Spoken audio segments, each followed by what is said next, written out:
Alabama is now the #1 team in the country after defeating Georgia. Final score, as that was just a wild, and I mean a wild football game, 41-34. And now joining us is the first-year head coach at Alabama, and that, of course, is our pal Kalen DeBoer. Coach, first off, congratulations. Thanks so much for doing this today. Yeah, it's good to be on with you, Zach. Appreciate it. So let me ask you this, a little bit of a funky question right out of the break. After everything dies down from that game, right, your players leave, you finish up with your media responsibilities, you get out of that stadium late Saturday night. What did you do? Like, how did you process that one? Yeah, I went home, was around the family, and had a couple friends that were there, for the game and everything, and just got a chance to just kind of decompress and, you kind of move on to the next game. It's so late at night. There's not a lot of time to really think too much about it. So, try to get some rest. Slept pretty well that night, just because it was a lot of energy that went into it. And I think a lot of our staff, a lot of our team did the same. I saw a certain vibe from your team just when they were walking out onto the field right before that ball was about to get kicked up into the air. Did you sense that from your team, or am I just maybe making a little bit more much out of that and more than it needs to be? No, I think we're a confident team, and I think they really have bought into, and it's not, I don't think it's anything new, but I think they really understand that preparation that you put in, and it's preparation not just this week, but it's all the work they've done. They trust their training in season, out of season, the work to understand, our schemes going back to the spring and summer, fall camp. They've worked extremely hard. And then, of course, the game week, even the bye week in this case, they just prepared and poured everything into it. They felt confident because of it.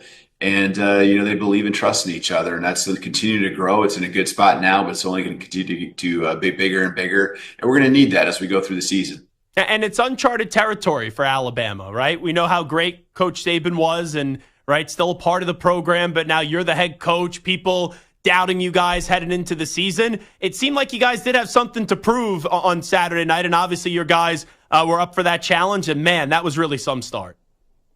Yeah, I think just with it being the first SEC game for us and – just knowing that there was a great task at hand. There was certainly, us being two top-ranked teams. We just knew we had to play a good football game. And I think the guys did a great job of just forgetting about and tuning out any noise that surrounded, even just trying to prove any doubters wrong. I think that exists to some extent, but probably more so, just because of, like you said, some of the transition and all that, and what this is going to look like. But they just did a good job of just making it about us, focusing on what we could control, and all the other stuff out there just really didn't matter. And I was really proud of the way they've done that. Our leaders who have been through that process before are critical there. And I think our young guys really locked in on what was being said. Kalen DeBoer, the head football coach at Alabama, is here with us on the Zach Gelb Show. So no championships are won in September, right? You still have a lot of season in front of you, new challenges now with the expanded college football playoff as well. But if you had to take a moment from that game and a message that Alabama sent to the college football world, what is the message that was sent after what did transpire on Saturday evening? Well, I think we continue to show what we're capable of. There's both sides of the ball. Even our special teams are very strong. We have an explosiveness about us, and that is naturally what you think about us offensively and what the playmakers can do. And that continues to, I think, be better in more ways. And not just one person like Jalen running. I think we have a host of guys who can get the ball and go the distance, whether it's our running backs, receivers, our tight ends got involved, but then defensively doing a really good job of causing turnovers. Georgia hadn't turned the ball over all season long, and we forced 4, and the ball was on the ground a couple more times. So I think that's the thing that we feel is important: explosiveness, ability to flip the field and special teams, have chunk yardage plays. And, we've continued to show that successfully week in and week out.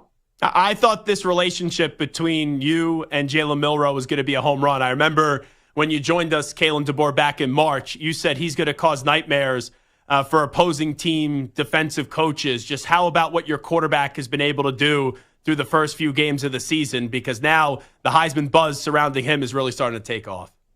Yeah, he's just done a great job of just stacking days, stacking reps in practice, and even now games. And he's just been so open to taking everything that Nick Sheridan, his position coach coordinator, along with anything I bring, just been so open to wanting to continue to take that, absorb that, practice it, learn it. The criticism that comes his way, he takes it as anything that he can just use to be motivated to be even better. And I'm talking more about the criticism or the things that we're critical of, not the outside, because I think he just does a good job of focusing on him and focusing on what really matters. And that's us doing everything we can to help him be the best. You guys were rolling right out of the gate, and then Georgia has the heart of a champion, so they were going to punch back. They take that lead, and then we see the Jalen Milroe home run touchdown pass and the great catch and run by Ryan Williams. Just take me through that play call for the 75-yard touchdown and your reaction to what Ryan did once he caught that football. Yeah, you're just, there's a lot of time. I mean, there's even, 4 minutes right now with 3 timeouts. I think each team had 3 timeouts, and the 2-minute warning now just is forever. And 2.5 minutes. It wasn't going to be about enough time. It was going to be a matter of putting plays together. And there's I think there was some with the play call, just some opportunities where you can get some easy completions, but they came up into Ryan's face, and he went down the sideline, and Jalen did a great job of recognizing it right away. Threw in rhythm. He never questioned, what he wanted to do. Then obviously Ryan just does the rest of it, catching the ball, making guys miss. The first thought is you scored too quickly. You just mentioned how we felt we had plenty of time, and but what are you going to do, right? I mean, you're not gonna say don't score in that situation when really trying to get some points on the board was the main task at hand. So proud of the guys, and then obviously our defense had to go out there and finish it off. And your defense made the play as Carson Beck was driving the ball. I'm thinking, okay, maybe Georgia's going to score. They'll go for 2, or we'll end up seeing this game go to overtime. When Xavier Brown makes that interception, I know it's probably a blur on the sideline, but how did you recall that one? Yeah, again, it wasn't going to be a matter of the time because there was just so much on the clock. It was going to be a matter of us having to get a stop. We're going to have to get a 4th down stop, or we're going to have to, force a turnover. And, that's what happened. I think just the key is Xavier learning over and over, not even from just what was happening to him in the game, but what was happening to others. Realizing that they were just trying to throw the ball down the field to the outside there late, just as they got closer to the goal line, I think it was probably 20 yards or so, the end zone kind of becomes your friend. And I thought he did a great job of just understanding the situation and being able to get his head turned around, facing the ball, and then just really an athletic play on his part too. I know a lot's talked about with Ryan's touchdown catch and the athleticism there, but ZB doing a great job of just extending his, long range that he has with his arms and his body, and snagging it and pulling it down. A lot of guys probably just knock it down. He found a way to end up with the ball in his hands. Wrapping up with Kalen DeBoer, I just want to get back to Ryan Williams because he's 17 years old. To start his college career, 16 receptions, 462 yards, and 5 touchdowns. He looks like he's been playing college football for like 6 or 7 years. It's crazy. The maturity and how great he's been early on. It's kind of silly to even ask, but with how young he is, how much better can this guy get? Yeah, I mean, there's growth that happens, and I think he's experiencing it each and every day. And then because of the mindset he has and the love he has for the game, and just wanting to help our team and help him be the best he can be, he's going to continue to get better. And some of it's going to happen with the skill set and just more reps on the field. And some of it's going to happen as he, has an off season here in our program. And we're not concerned about that yet right now because we got a whole season ahead of us here yet. But he's just, continue to just, work off of what he's already established himself as being a really good football player. And it's exciting.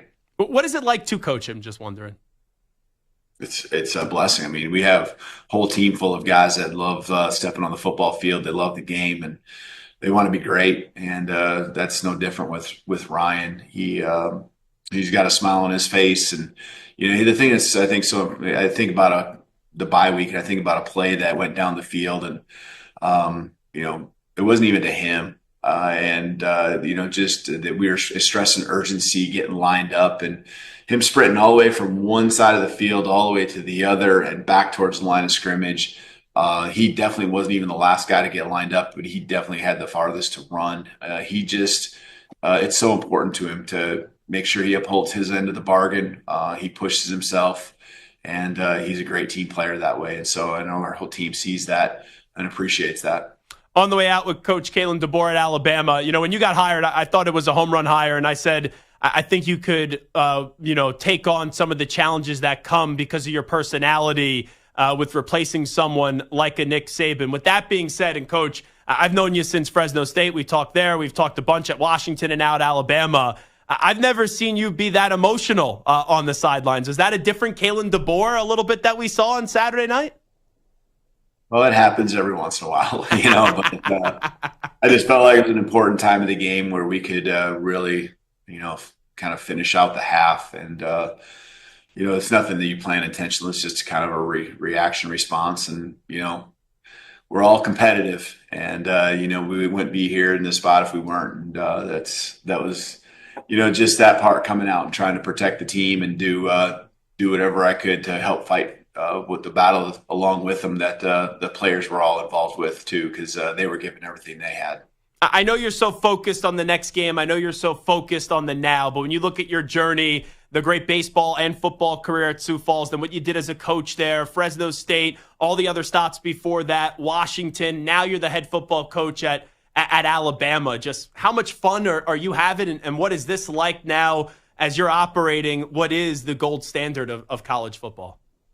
Yeah, it's, I do have an appreciation for where I'm at now because of that journey you mentioned. And, the responsibility is great to uphold the high level and the standard that exists here at Alabama. But, you pour into the people, and the people are everyone that surrounds this program, everyone who loves this program. It's not just the people in the building, it's those that have given everything in to make it what it is. And then obviously you get to work with the staff and with the players. And that's just a day in and day out, what I love to do. And everyone's right now continuing to enjoy their journey here as well. We all come from different places, but we're learning a lot about each other each and every day. And we learn a lot about ourselves on Saturday night. So a lot to celebrate, but we have definitely, like you said, moved on to Vanderbilt. We got to take the next step as a football team here this week. Well, before we let you move on, and I appreciate the time today, Coach Nick Saban, we know how much of a resource he's been. What did he say to you after this game up against Georgia? Just wondering. I haven't talked to him since the game. He's busy and we're busy.